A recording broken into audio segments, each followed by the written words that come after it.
Before we get into this week's episode, I want to make a plug for Art Market Minute. This is Artnet News' new micro podcast hosted by Margaret Kerrigan, who's the site's news editor Europe. It offers a weekly snapshot of essential art market news expertly compiled by the Artnet Pro editorial team.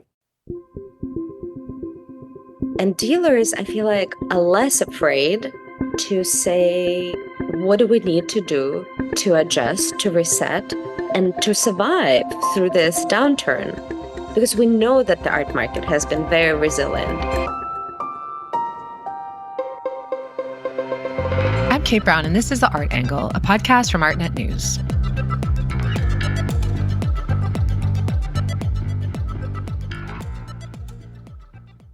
If you've been keeping an eye on the art market, you know that the industry has been going through some turbulent times. There's really no other way to say it. It's been a tough year. The frothy post-pandemic surge in the art business has fully retreated. Amid this market slowdown comes our latest data-packed and information-rich issue of the Intelligence Report, which is appropriately titled The Art Market Reset: Riding the Waves of Change. This fall issue looks at the numbers behind the mood, and it is packed with relevant insights that will help you make informed decisions in the months ahead. Katya Kazakina, our award-winning columnist who pens a weekly art market column called The Art Detective, is joining me on the podcast today to discuss her must-read cover story for the new Intelligence Report. In it, she investigates what led to the sharp drop in the demand for art, as well as resale values for once coveted pieces. We're going to discuss how the data reveals a market in freefall, where galleries have been faced with cost-cutting measures or are shuttering altogether. And there are some silver linings. In her story, Katya examines the smart responses that are being made across the industry, revealing how sales tactics are evolving and why some people actually believe that a slowdown in art production is not a bad thing altogether. Before I get into it with Katya, a few more words about the rest of the report. Our Illuminating by the Numbers section details how, as compared with last year, there has been a substantial drop in money being spent on ultra-contemporary art. A downturn in the sales generated by the big three auction houses, Sotheby's, Christie's, and Phillips. Fewer artworks are selling publicly for over 10 million, and the average price of art at auction is also going down. You can find specific breakdowns in the actual report, which is linked in our show notes. What does it all mean, though? Our news editor, Margaret Kerrigan, gives a spin-free analysis of the auction stats. Also in this issue, our editor-in-chief, Naomi Rea, spoke with Art Basel Paris Fair director, Clément Delépine, about what to expect at the revamped art fair, which is moving back into the Grand Palais next month.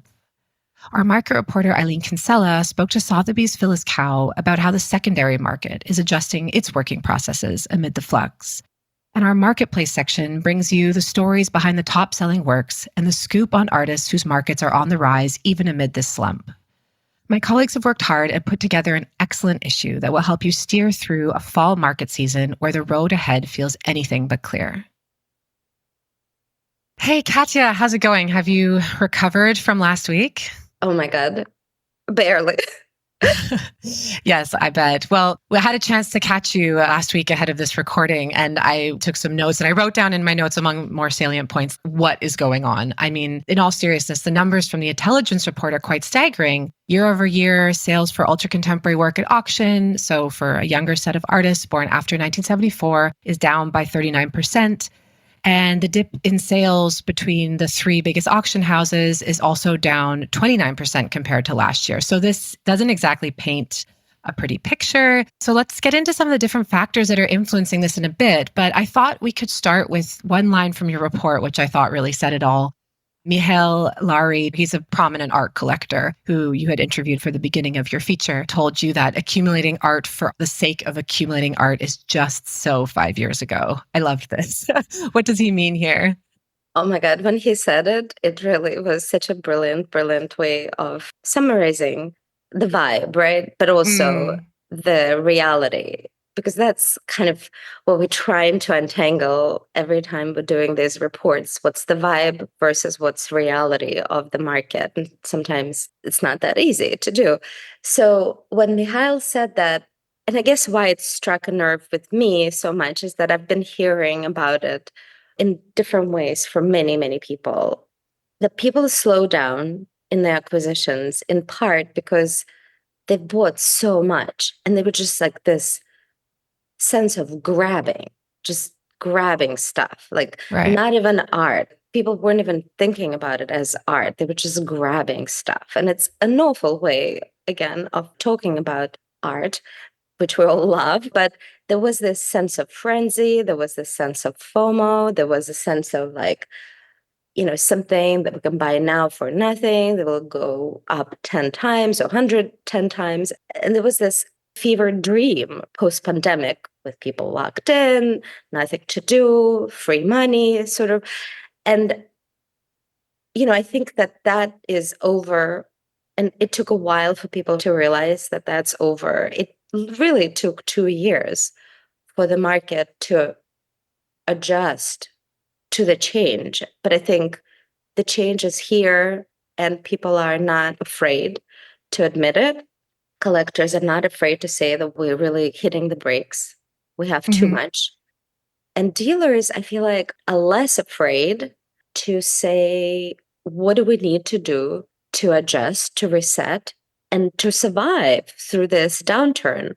Because we know that the art market has been very resilient, even during worse crises. And so, no question, it will come out of this. The question is how to make the pain less painful, really, and what needs to be done. And I think like this is what we're seeing, this cutting costs for galleries, auction houses, costs for collectors in terms of buying art. I feel like that's the overarching sentiment that I'm Yeah. receiving. And that's what I think what Mikhail was saying.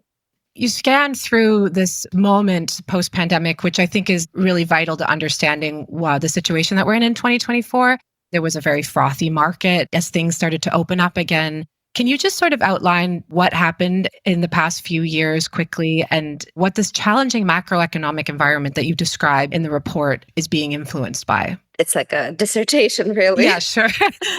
A couple bullet points. I think it comes down to the question of how much money costs in some ways. And obviously, during the pandemic, as terrifying and scary and tragic and awful that time was, people suddenly realized that they had money, they had extra money. They were not spending as much on things they were usually spending, like on travel or experiences. And the interest rates were still very, very low.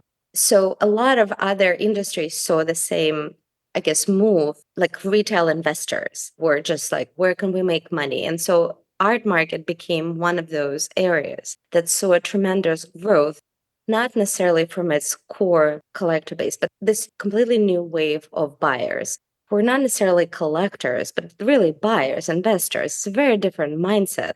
And it was very much driven by cheap money, a lot of free time for people, boredom. And so, especially in the emerging market, we had enormous acceleration of pricing. Now, in the past 2 years, there's been a reversal of interest rate movement. We're now at historically high interest rates in the US. And we've seen the impact of that in real estate, for example, right? With the sales of houses. And the art market, I think, like also is very much impacted the most probably by the interest rates. And that is because interest rates make money more expensive. Yes, make money more expensive. And again, like to backtrack, for example, one of the biggest, I think, drivers of, let's say, auction market for many years were these 1031 like kind exchanges. It allowed collectors to buy something, see it appreciated greatly, resell it, and not pay the tax, very punishing tax of like 28% plus on investment. And they could take this money and put it in the like kind asset, like in the like kind painting or sculpture, whatever it was.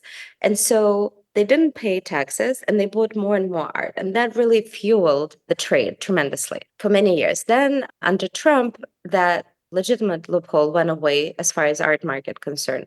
And there was a lot of worries about what's going to happen. The art market is going to go down, but it actually didn't happen then. And in part, like sort of looking back, because the interest rates were so low, a lot of collectors started using art as leverage. So they were borrowing against their art, paying almost nothing. Big banks to attract these mega collectors, billionaires, would give them almost like 0, 1% interest rate to borrow money from them. And so collectors could take money from their huge art holdings, billions of dollars, hundreds of millions of dollars, and take it and put it into their businesses. They could put it into buying more art. And so that was a huge driver of sales. Again, until interest rates went up. And all of a sudden, collectors realized that to borrow money from the banks, it's not zero, it's not one, but it's a lot more.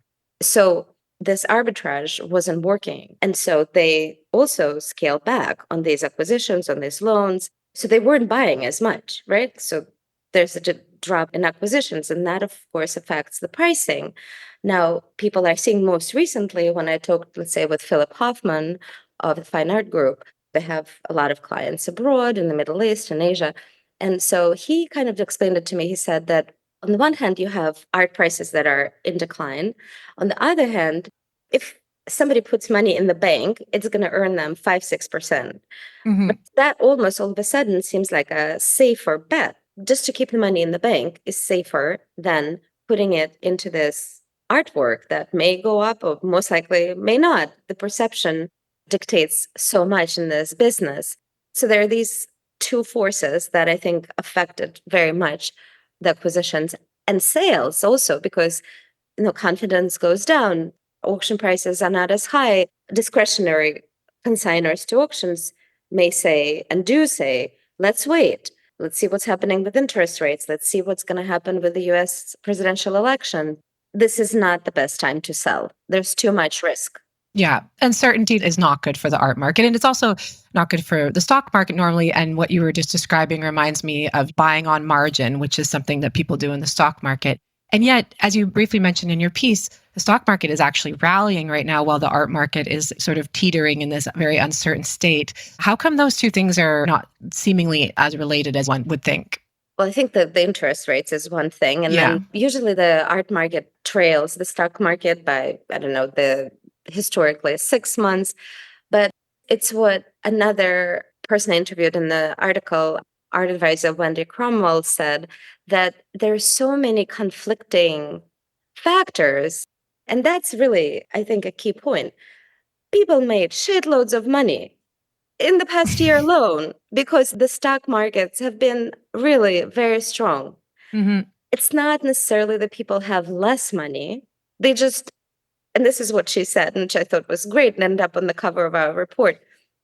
It is, waves that are coming in different directions and clashing. And you're there on this beach and the weather is nice and it feels good, but the water is so scary. You don't know what's going to happen. It could be a riptide. You don't know. You don't want to get in. So that's really the sentiment, I think, where we are right now. People are just like, oh, maybe not right now. Maybe not today. Yeah, many of the dealers that you spoke to said that as long as the interest rates remain what they are, people are going to sit on the beach and watch the waves and not get into it. So as you say, it's an industry that is dictated on vibes. But what I really appreciate about your reporting in general, Katya, is that you get into like the realities behind those vibes. And then as we've talked about, they exist in this funny feedback loop. I wanted to talk to you about Armory Week, which was just last week, because that's a great place to go and like test out the theories and see who's getting in the water and who's not. You wrote this report a little bit ahead of Armory Week, as I understand. So I'm curious what the discrepancies were. How bad was it out there, or was it better than you expected? I think it was better than I expected. There were definitely sales. I mean, I think it's too early to really know exactly. These things take time.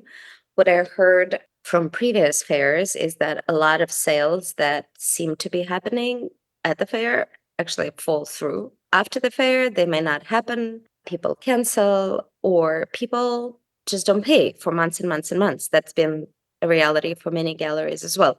So I wouldn't necessarily jump to any conclusion yet, but it did feel that definitely vibe was great.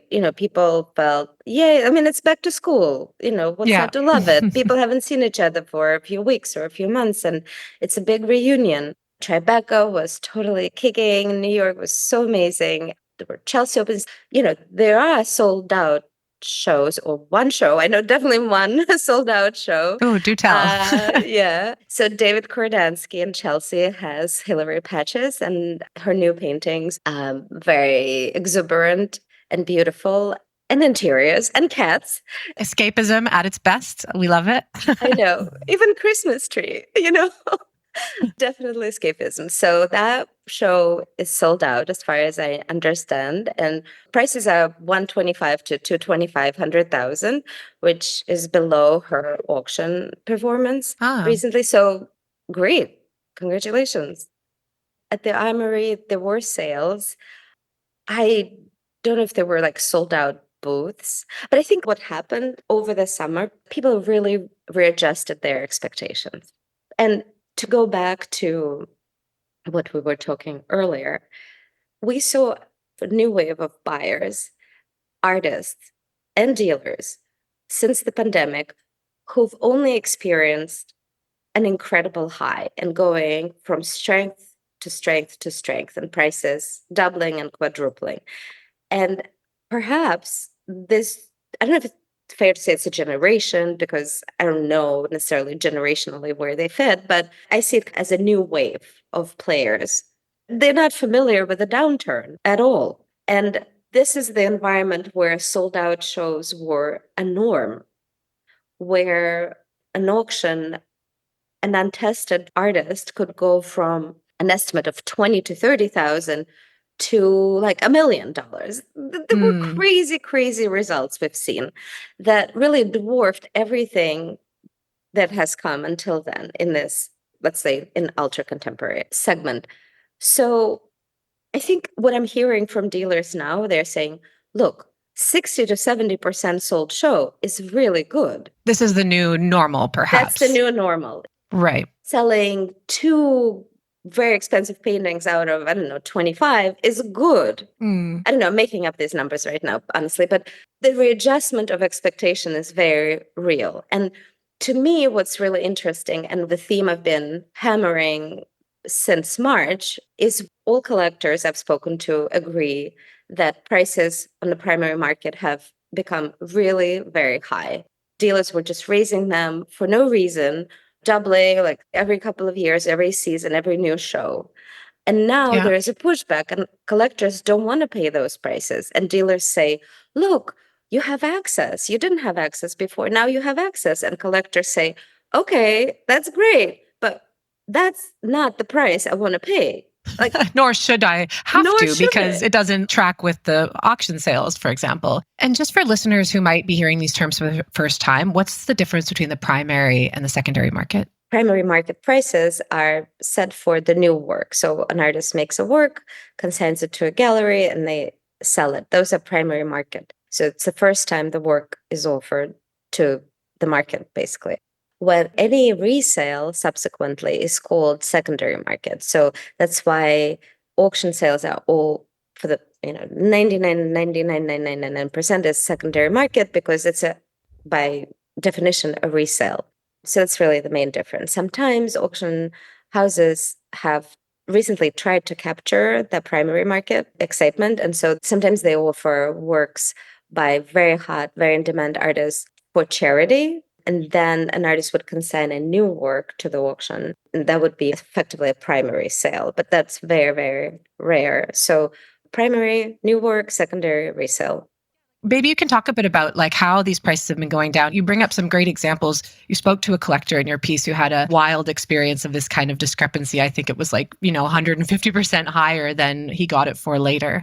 Yeah, there's this awareness, and this awareness I'm sure existed before. It's almost like one of those dirty secrets in the art market, that prices can only go up no matter what the demand is for that artist. And it's a very complicated topic, extremely complicated for many reasons. But the way I see it is that many artists make their livelihood from making art. And as Alan Schwartzman said at the conference in New York earlier this year, that for scores of them, this livelihood just stopped in the tracks because of changing taste, because of primary prices surpassing secondary prices, which basically means that if you buy something, you better be prepared to never be able to resell it at any profit. And you better be prepared that you are the only person who wants that work in the world. So you better love it. You You better better actually love like it. it. You better like it. Now I think like a lot of people are also saying, collectors, oh, wait, buying an artwork is easy, but we have to insure it, we have to store it. We're paying so much money just to hold this collection. It's sitting in a storage, in a warehouse somewhere. It's not on our walls. It's nowhere. Like, what do we do with all this work? And that's where Mihail Larry also said that, I mean, it was fascinating. I'm so grateful for his candor, really, and speaking about it. And he is the kind of a collector that all the galleries love because he doesn't resell works. He is a trustee. He loves art. He is a huge supporter of young artists, of established artists. He buys a lot. He buys at benefit auctions. He supports organization. And this is the person who is now really hit the brakes on art acquisition. I think that there are a lot of people like him. And, when I talk to dealers and advisors, people say, oh, yeah, but they're not real collectors. They're only interested in money. Well, no, they're real collectors and they're wealthy individuals. And guess what? Wealthy individuals care about their money. Mm-hmm. Yeah, they don't want to waste it either. They don't want to waste it. Exactly. And they may not ever sell it, but they don't want to see something they bought for, I don't know, $30,000, $40,000 suddenly BI at auction. And this is where cutting prices is so tricky, I think, for galleries, because they cannot all of a sudden, they're afraid that if they reduce the price, if you bought something at 40 and all of a sudden I'm selling same size, similar work for 10, they're afraid what will collectors say or how they will behave. I see what you mean. So if you were at the fair booth in 2021 and then you see a new painting by that same artist and you ask about the price and it's down in 2024, that's going to cause a little consternation from your client, even if they weren't about to buy it. In fact, one of my readers, after my column came out, actually contacted me and said that a couple of dealers have reset, quote unquote, prices for their underperforming artists. One of them went from 20,000 to 12,500. And the way the person put it, he said basically erasing 15 years of price increases. Wow. Within like a small time frame? Oh, just like from point A to point B. Yeah, immediately. Mm-hmm.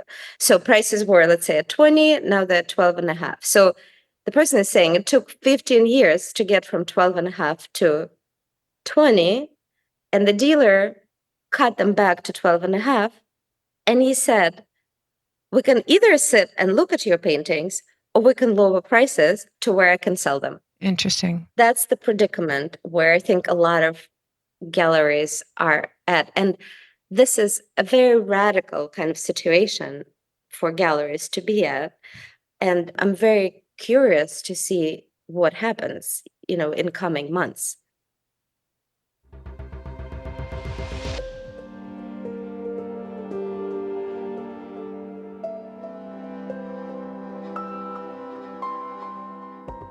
And just to share some numbers from the intelligence report, the average price of an artwork that was sold at auction the first half of the year is down 26% from the same period last year.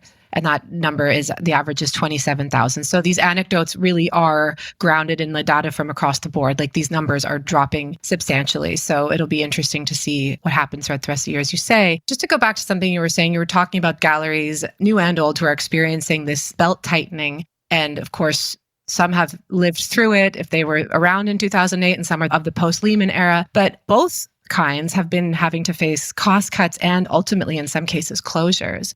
You mentioned in your piece that there have been some blue chip galleries that have closed. Maybe you want to talk a bit about what's been going on, like how dealers have been reacting to this very changed environment. Well, what I've discovered is that every gallery is really its own story, and there are broader trends that we're seeing. And that's what I've been trying to do sort of over the summer, is really talk in depth with dealers about their particular situations. And I was heartened to realize that while we kind of say, okay, 12 galleries closed, but every single gallery is really its own story. And there's so many factors. We forget, but galleries are small businesses. They're so glamorous and they have so much presence in our ecosystem. But ultimately, every situation is different. So one of the galleries that closed over the summer was Mitchell & Nash. That was blue chip as blue chips get. around for 28 years, I think, or something. Yes, really art market veterans. Both owners started and spent decades at Sotheby's before opening the gallery, David Nash and Lucy Michelinas. So potentially this is a combination of just a generational closing.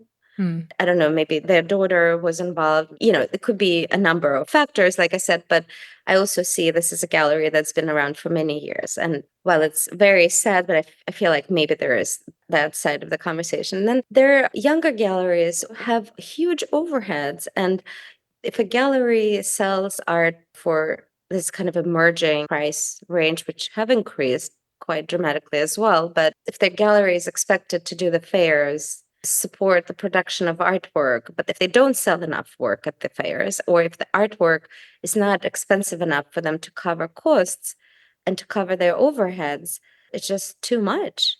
I heard from various people that when you go into this business, you need to have a cushion to stay in business for 2 years without sales. Well, the 2 years are here. It's been 2 years, which is why I'm very worried. So in the next couple of months, we have really key art fairs coming up. There's going to be a Frieze, London, and Art Basel Paris in October, and Art Basel Miami Beach in December, and some other smaller art fairs.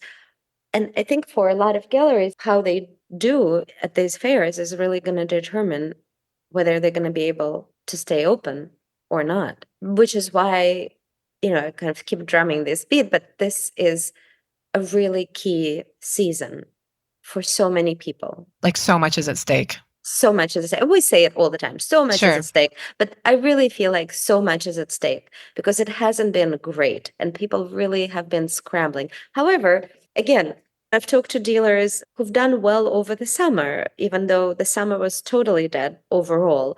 And I feel like coming into the season, there are sales. Sales are happening and even maybe sold out shows, but just less.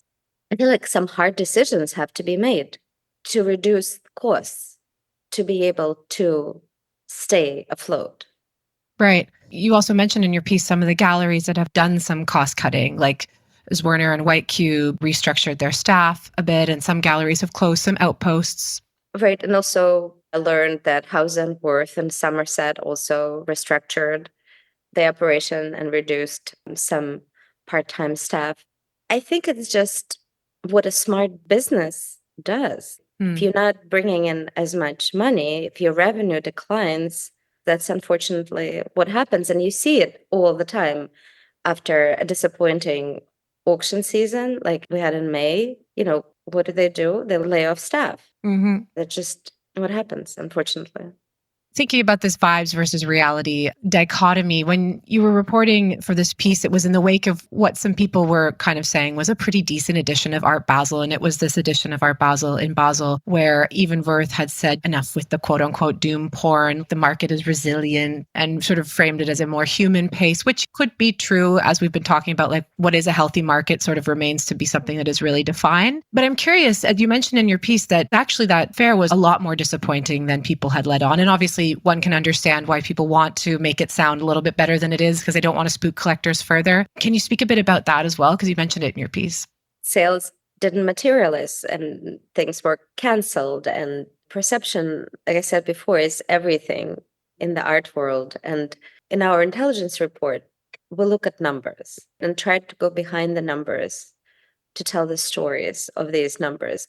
And that's where this kind of things intersect, right? The vibe, the sentiment makes it desirable to buy art, makes it hot, or makes it scary. And that's why so much is writing on that sentiment and the vibes. But it's hard to report. Like, I can't say, like, I didn't look at the inventory lists of these galleries. Like, I don't know exactly what sold, what didn't. But from people I spoke with, the sense was that the reports were more optimistic than the reality. And to be fair to the galleries, if collector cancels after the sale, they've already reported it. So it's very murky. We really don't have a good idea of what's happening.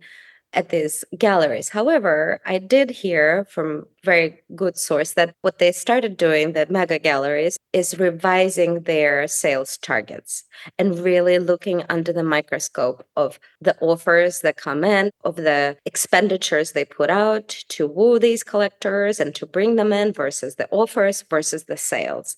So people are looking very closely at their resources. Wow, interesting. Fewer dinner invitations and the like. But it's true, like I talked with one of the galleries I've known for many years, and I've interviewed her for my column, is Asa Gaisberg. She's like a small, very idiosyncratic program, small operation, but she recently expanded from Chelsea to Tribeca and is kind of like in a growth mode, even though there's a general contraction. But she's had like good few months and is doing for the first time the Armory show. She got in, she's very excited. What she told me is that this is the time for her to really lean into the program, into this opportunity, because in a way, the kind of a presentation she can deliver in her hometown is a lot stronger than any other fair where she would have to ship, where the cost would be a lot higher. And so that's kind of also the narrative that I hear. You mentioned earlier that art advisor Alan Schwartzman had remarked how like certain markets have come to like a grinding halt. Can you speak a bit about who those artists are? I know that you had pulled some data from the Artnet price database for that one. Well, there are so many artists. I don't want to single people out because I've gotten so much slack for that. But I look at artists on the way up and on the way down. And that I feel like is very important, both sides of these narratives. And of course, people get very upset when on the way down, we pull up data from Artnet price database and it shows a total decline or a major drop. And this is where the interesting kind of dynamics between primary and secondary market are very visible. So over the spring, I looked at several artists. I looked at Rudolf Stinkel, I looked at Nicholas Party, I looked at Sterling Ruby. These are artists that I selected not for any personal reasons. People, please. Let the record show. Let the record show. I have nothing against them. They're wonderful artists and they're probably wonderful people. However, they have become, for the reason we were just discussing, their works have become almost like a financial vehicle for a lot of investors to operate. And so their prices have really set spectacular records at different price points. And in the last year, 2 years, they also declined as dramatically. And so I did deep dives into these markets. And the Nicholas Party story came right before Art Basel, which I guess elicited the doom porn comparison. Right, because he is represented by Hauser and Wirth. He's represented by Hauser and Wirth, and Ivan Wirth wrote that there's a lot of doom porn out there. But they're by no means alone. And because I'm such a geek that, I went in the middle of July and looked at an auction at Phillips. Just randomly, it was an auction that was taking place while I was reporting the story. And what I saw was staggering. First of all, I don't think I've ever seen so many lots with no reserve attached to them, which means that sellers, wherever they are, it could be an auction house, it could be a person, it could be an LLC, just wants the work sold at any price. It could be $1, like literally, it could be 50 cents. Nothing sold for $1, but it's very indicative of what's happening. And there were just works by very in-demand artists who had no reserves attached to them. And they sold. In some cases, they exceeded their estimates because there's still a lot of money out there, right? So when people see an opportunity, when they see that something that was selling for 10,000 is suddenly you can get it for 2, there's enough people to jump on it. So there was that. Then there were a lot of artists, very hot artists at one point, who didn't have no reserve, who had estimates, and whose works didn't sell. And so what I did was I was just curious because I am very interested in seeing how the market adjusts pricing at this scary moment for a lot of people.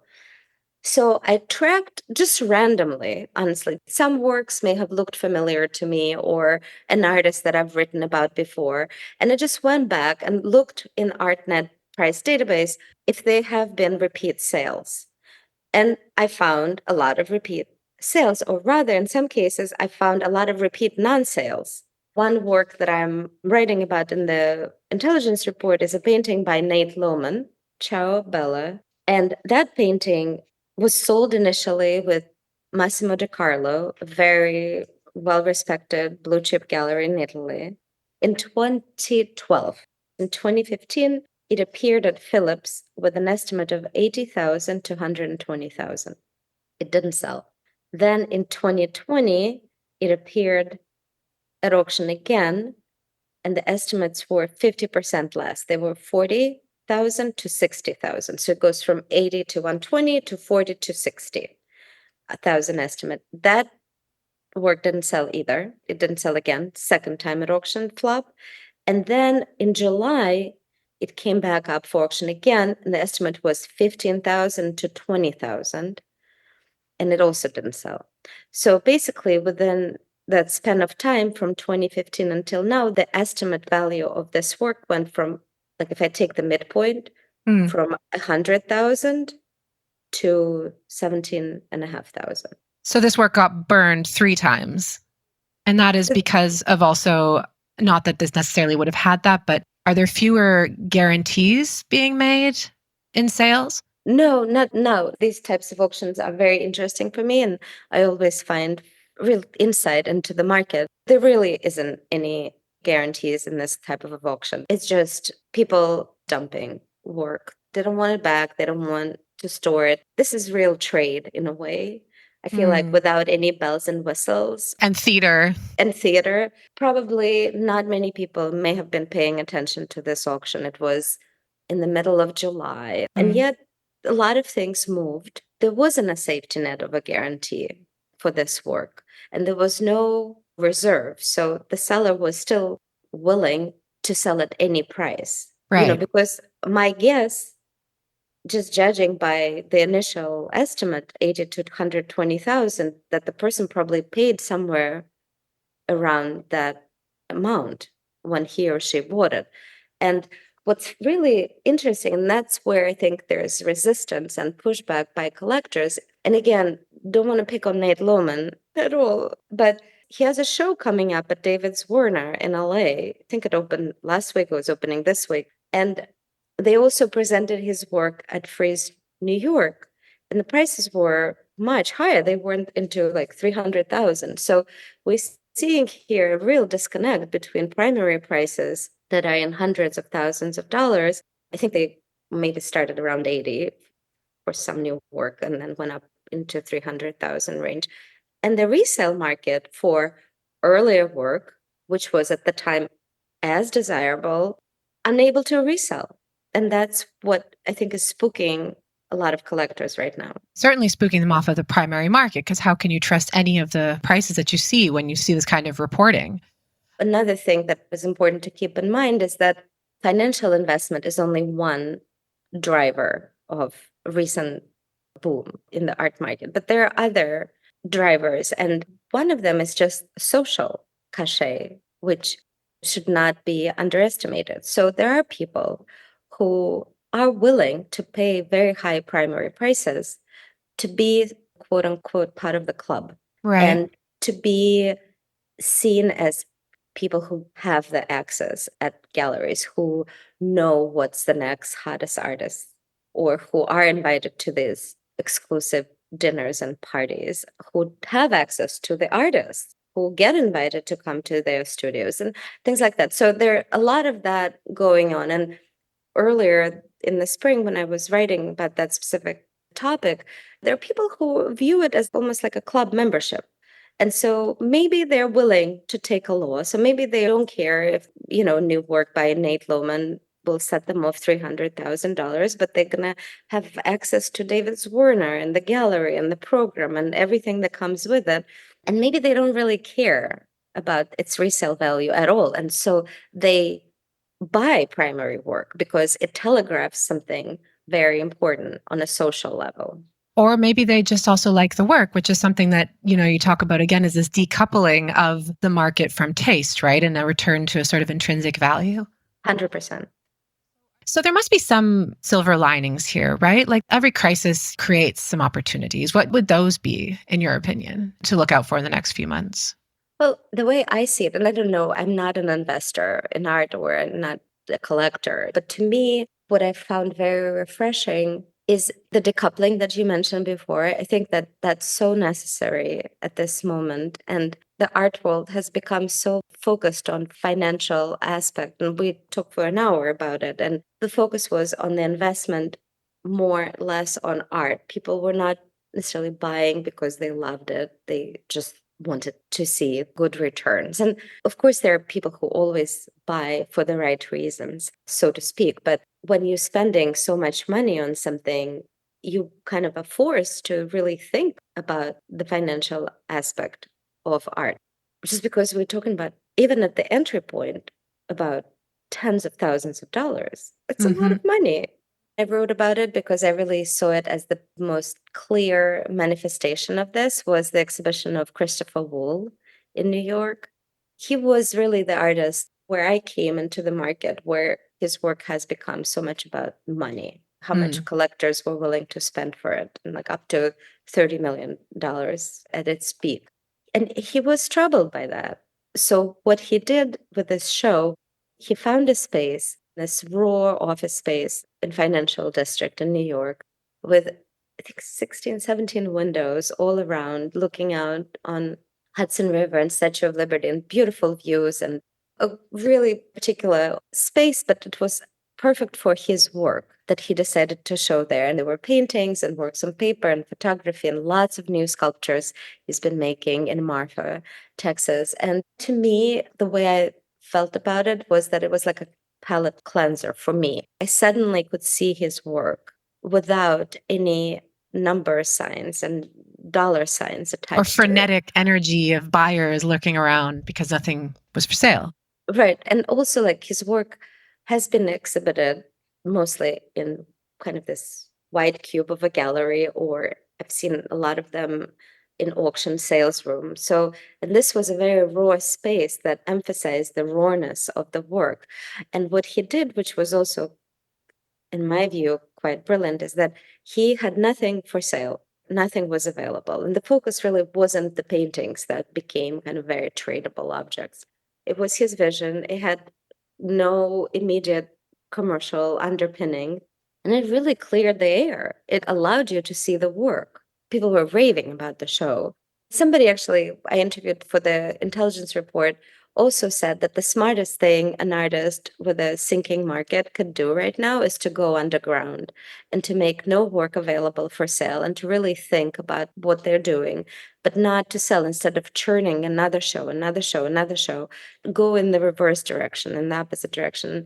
I feel like Christopher Wool has done with that exhibition. Yeah, I mean, the way you describe it, it doesn't paint a negative picture so much anymore. Although I know that the next months are going to be difficult for a lot of galleries. It is even just the work that needs to be done to sell a piece of art right now. I've talked to some collectors and they say we just have to talk a lot more and explain the work a lot more deeply to get people to buy. And that is definitely not a bad thing, because ultimately, lest we forget, we're all here for the discourse around art as well. So just to close out, we're heading into a very busy few months in the art market. What are you going to have your eye on between now and the end of 2024? Well, the next big moment is in Hong Kong, where both Christie's and Sotheby's have now dedicated headquarters. Christie's is opening in a couple of weeks, and Sotheby's opened over the summer, and they finally can actually hold their auctions at the same time in Hong Kong. So that will be a test because, as our data shows in the intelligence report, Hong Kong has become a huge hub for contemporary and ultra contemporary art, almost rivaling at some points New York.